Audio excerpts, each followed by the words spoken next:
السلام عليك يا رسول الله. السلام عليك يا نبي الله. السلام عليك يا حبيب الله. السلام عليك يا خير خلق الله. السلام عليك يا صفوة الله. السلام عليك أيها النبي ورحمة الله وبركاته. Ya Rasulullah, kami umatmu telah datang menziarahimu kerana cinta dan rindu kami kepadamu. Akui kami sebagai umatmu ya Rasulullah. Kurniakan kami syafaatmu di akhirat kelak. السلام عليك يا سيدنا يا أبا بكر الصديق. السلام عليك يا سيدنا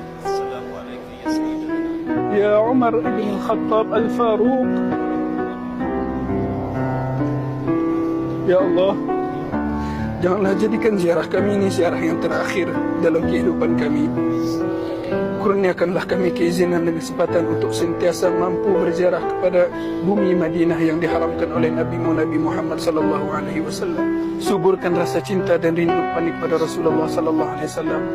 Allahumma ya Allah, sebagaimana Engkau mengizinkan kami untuk menziarahi baginda Nabi Muhammad sallallahu alaihi wasallam di bumi Madinah ini, himpunkan kami bersama baginda ya Allah di dalam syurga-Mu kelak ya Allah.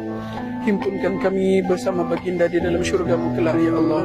Himpunkan kami, istri-istri kami, anak-anak kami, kedua ibu bapa kami bersama baginda Nabi Muhammad sallallahu alaihi wasallam di dalam syurga-Mu kelak ya Allah. Ya Allah, kuatkanlah ketakwaan kami, kuatkanlah keimanan kami.